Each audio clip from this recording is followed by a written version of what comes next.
I'm Amelia and I'm 6 years old. Hi, I'm Zosha and I'm 8 years old. Hi everyone, this is Mommy. What's up everyone, I'm Daddy. And you're listening to It's Movie Night. And this week we watched The Croods. Universal and DreamWorks put out this caveman comedy in 2013. It's rated PG and has a runtime of 1 hour and 38 minutes. Some other family-friendly movies these studios put out around that time were Rise of the Guardians and Turbo. Amelia, what would you say this movie's about? It's about a girl who saw light inside a cave, and then she went outside at night, and then she followed that light, and then she found a boy. Yes, she did. Eep does find that boy. This movie's about a caveman family from 2.5 million years ago who are used to living in a safe and routine life. However, after their cave is destroyed, they make their way through an unfamiliar jungle with a strange, inventive boy to find a new home. Some familiar voices. Eep is voiced by Emma Stone. She plays Gwen Stacy in the Amazing Spider-Man franchise. She is Cruella in Disney Plus's Cruella. Teens and parents, you may know her as Olive from Easy A, but odds are you've seen her in something, for she is an Academy Award-winning actress. For multiple movies. Yes. Guy is voiced by somebody I think we definitely all know, Mr. Ryan Reynolds. He is Detective Pikachu in the movie Detective Pikachu. He plays Turbo in Turbo, which that's a big year for DreamWorks and Ryan Reynolds, both these movies.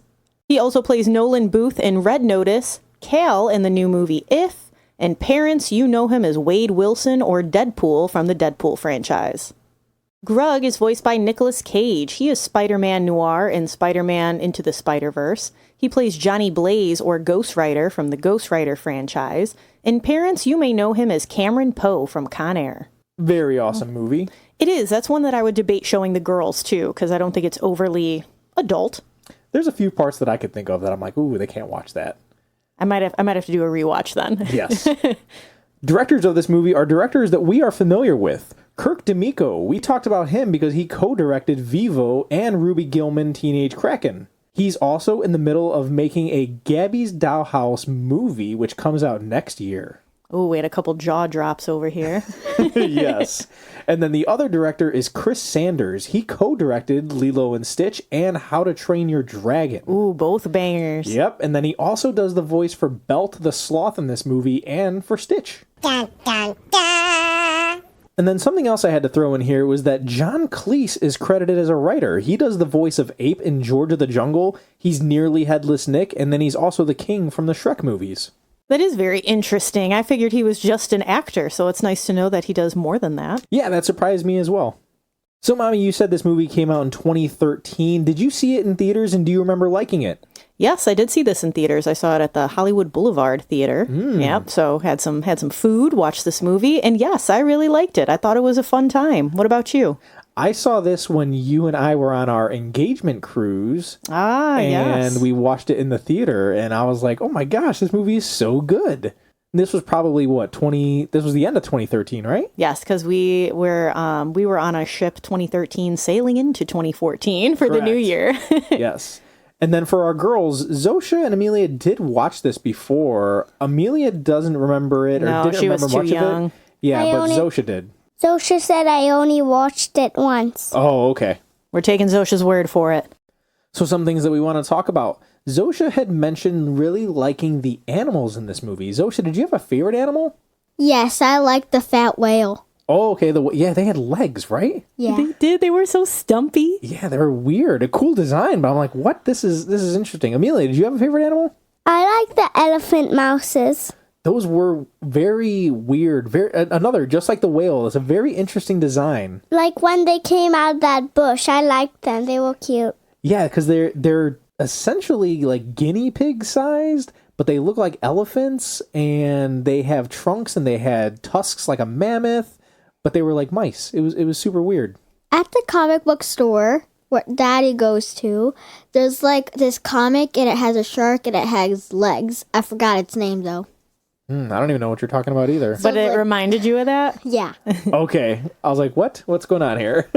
Yeah, there were some really cool animal designs in this movie because there was like turtle doves, like birds, but they had like 4 wings. It was a very interesting like design that they had for all these animals. I liked it. It was cool. Yeah, it's like they're playing around because this whole movie essentially is about evolution as well. So you see the evolution of man from caveman to Homo sapiens, and then you see all these mixtures of animals where Mother Nature is just trying to figure out, all right, where are we going with this? Yeah, it was cool. I'd like to see some fossils from these creatures because they were awesome.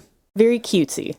Something else I wanted to bring up was that there's a scene where somebody's getting chased, and I was like, man, this music sounds super familiar. And I'm listening to it, and it wasn't until after the movie was done that I looked up who did the music, and it was Alan Silvestri. So he does the iconic theme song for the Avengers. He does Ready Player One. He does Predator and Back to the Future. So I was like, okay, yeah, I knew those tones. They were very familiar to me. Oh, yes. We've watched Back to the Future alone many a times in this household. Yes. But I just want to bring that up. That was something that I thought was really cool. And then I wanted to bring up that this movie was nominated for an Oscar for Best Animated Feature.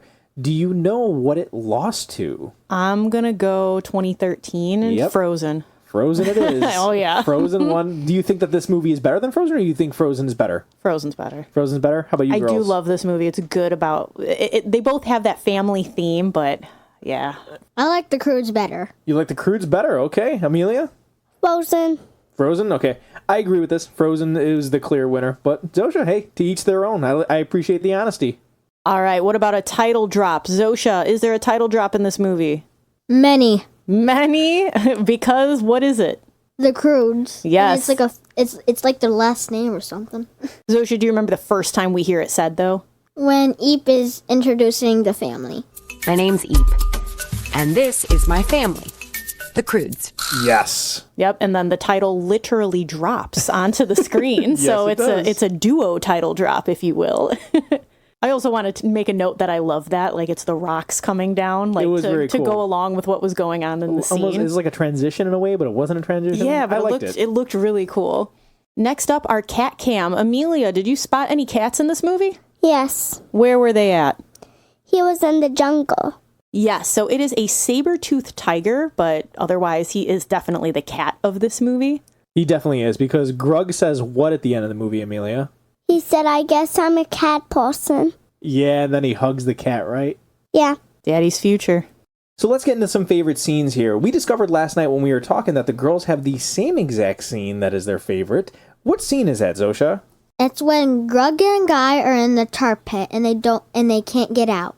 Yes, and then Guy comes up with an idea to get them out of it. What is the idea, Amelia? To make like a puppet. And it's a saber tooth, and then the boy saber tooth comes, and then he sees the puppet.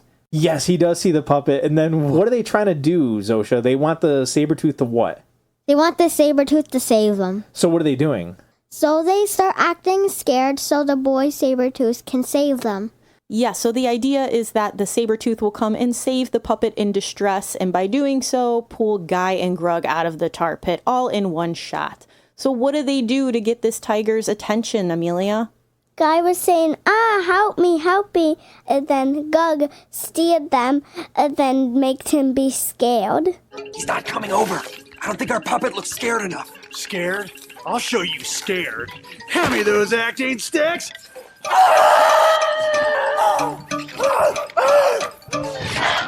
So funny. It is a funny scene. I liked it a lot. Mommy, did you have a favorite scene?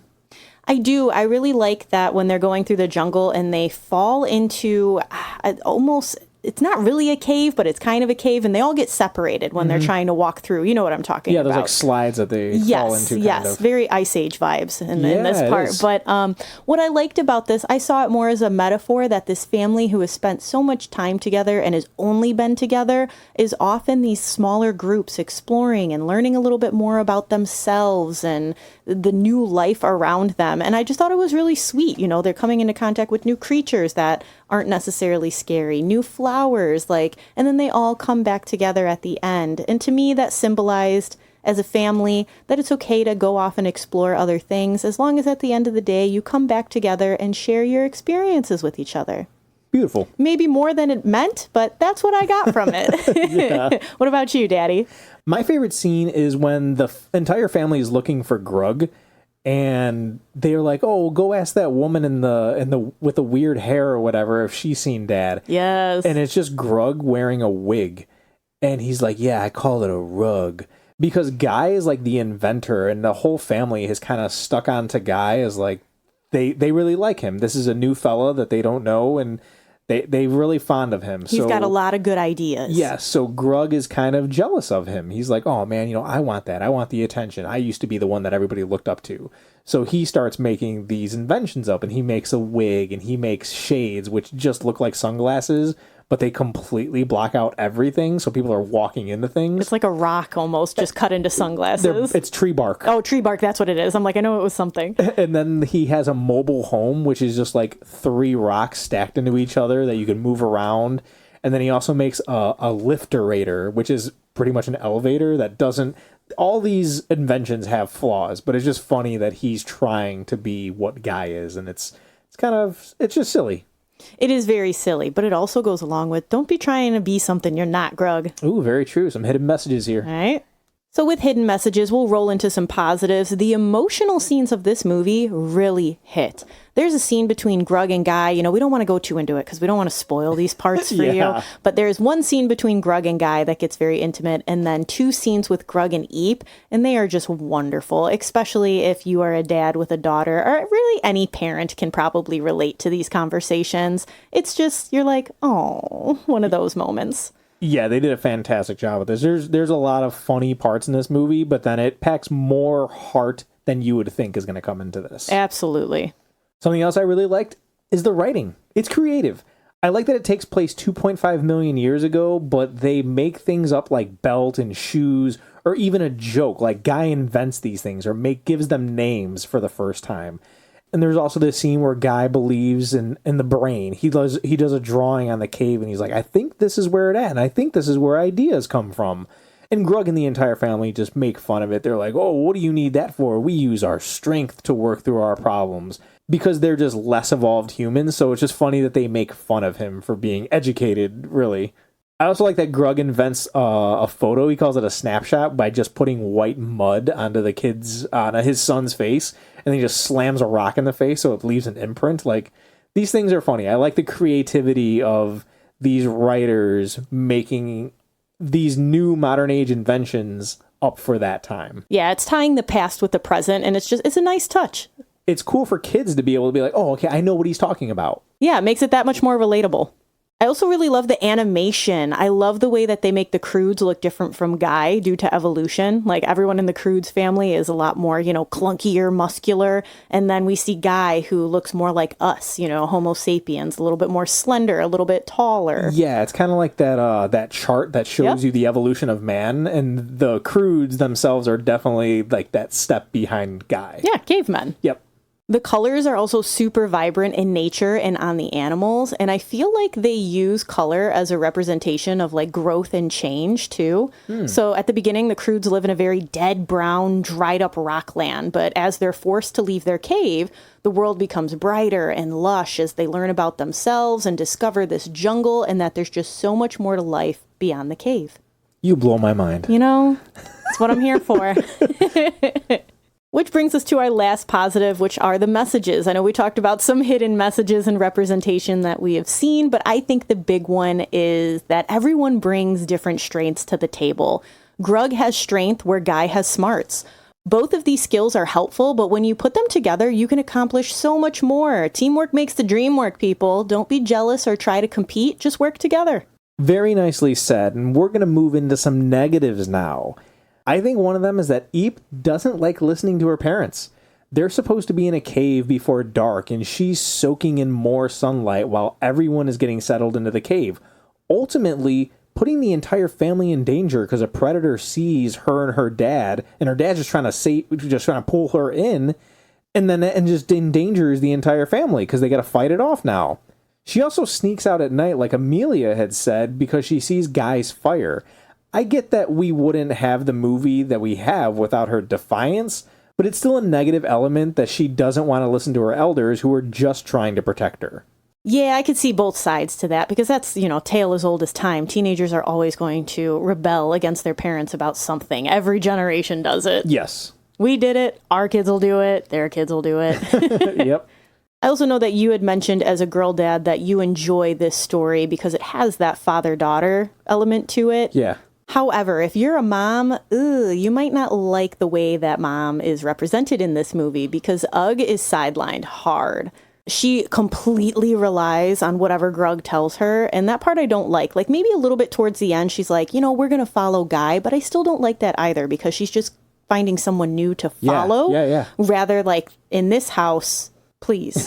We don't get me wrong, Maddie and I are a teamwork, we are partnership, but at the end of the day, I'm the captain of this ship. Like, You're an independent woman. I'm an independent woman. So this part of it just seems, I guess it's fitting for its time. Let's say that. Okay. But it doesn't hold up to modern times where obviously women have a much stronger voice in the home. Yeah, I definitely agree with that. This is not a mom movie, and but I guess dads, they got to have some wins sometimes, so I get it. Got to make it even. And then I know that this is a kid's movie and that I had said that the writers did a good job with bringing some modern elements into it, but it's predictable and very formulaic. You can pretty much call a play-by-play of how this movie is going to go. Also, is this movie Moana without songs? You got to think. There's a bossy dad. There's a daughter that wants to explore. A guy that teaches the daughter how to survive and thrive in the real world. And then the thing that tries to take the family out appears to not be bad at all.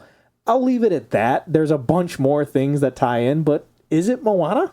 No, because whereas Moana pretty much just dips from her family, this family is going on a journey together, whereas I feel that Moana just solved their problems without them having to do any actual work. They have an independent woman in that. Yeah. The family was just like, you got this. I'm going to stay here on this island. It does have a lot of things that are similar, though. And I get what like, you're saying, though. But yeah, I thought that, it is predictable, so I think that is a hard negative for me. I'm like, I shouldn't be able to predict everything that happens in this movie, but you can. Yeah, but this came out before Moana, and even Moana, we knew it was going to be a happy ending. That's just most kids' movies. No, yeah, I get that, but besides the Moana similarities, the predictability of this movie is a negative. Yeah, as parents, sometimes we want them to spice things up, but usually with kids' movies, they don't dabble in that much. Yeah. And what other negatives or positives come with parental guidance, Mommy? So language is clean, no worries there. Violence-wise, there is frequent cartoon violence and characters being rough with each other, like Eep flipping Guy upside down by his ankle to make fire. I mean, she's known him for what, like 30 seconds, and she's already all up in his personal space. Some of the animals are super violent as well, like the birds that eat our poor favorite chubby whale down to the bone. I remember seeing that for the first time, like, oh wow. Yeah. That was wild. The saber-toothed cat can cause some worry, too, which leads us into scary. Zosha said that there's nothing scary in this film, but Amelia said that when the Croods and Guy are being chased, it really worried her. So maybe more of an anxiety than a fear, but I get that. I also think the scene towards the end where they need to cross this huge gorge before the ground crumbles is nerve-wracking. There's a lot of darkness in these scenes, and I think little ones might not like that. Grown-up stuff, I don't think there's anything overly adult in this movie. We see teen crushes and love developing, father-daughter struggles, mother-father-in-law fighting, and other relationship dynamics that I think are just common to real family life. And lastly, cry factor. Yes, there are 2 sad parts in this movie, but only one of them brought us to tears. Tell your parents you love them, kids. It means more than you'll ever know. And that's all we're going to say about that. Watch the movie. And then as for an age recommendation, you know your kids better than we do. We're just here to give our opinions. But I'm going to go with no age limit.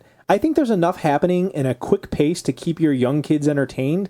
And as for grammar school and like teenage ages, I think they're going to connect with Eep and her rebellious growing up with parents that care a little too much lifestyle and how to deal with it. So yeah, no age limit. I think everybody can find something to appreciate here. Absolutely, even the parents. Yep, you learn from something. And then as for our Rotten Tomato critics, they have this movie at a 72%, which is a thumbs middle. Audiences have it a little bit higher at 77, which would make it a thumbs up. Let's see how it holds up in our house. Zosha, do you give the Croods a thumbs up, a thumbs middle, or a thumbs down? I give it a thumbs up. Thumbs up? Why a thumbs up? It's funny and I just really like it. Oh, I'm glad you liked it. Amelia? Thumbs down. Thumbs down? Why a thumbs down? Because when I was watching the movie, I was thinking it was boring, but then I was thinking it was going to get more better, but then it just keep being boring, so... Oh, okay. Thumbs down. Hey, to each their own, Amelia. Mommy? I'm going to go thumbs middle because I will definitely rewatch this movie. I have rewatched this movie, maybe not as often as a Disney movie, but I like the style of it. I like the message of it. It's just not as good as other animations I've seen. Okay. No, I'm not throwing too much haterade at it. That's for sure. What about you, Daddy?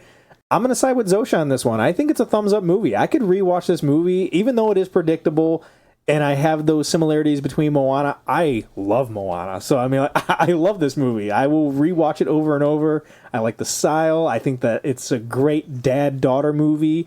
So, yes, thumbs up for me. See, it's hard for me because, like, I give animations like Coco a thumbs up, and I would not put this in the same category as Coco. So I'm like, I'm going to keep this at a thumbs middle. Coco gets like 10 thumbs up, though. That's true. So, It's a double thumbs up.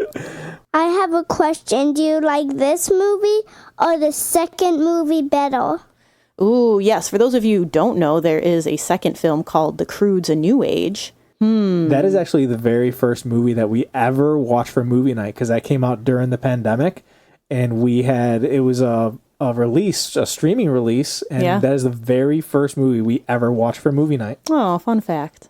I like the second one better. Oh, okay. What about you, Amelia?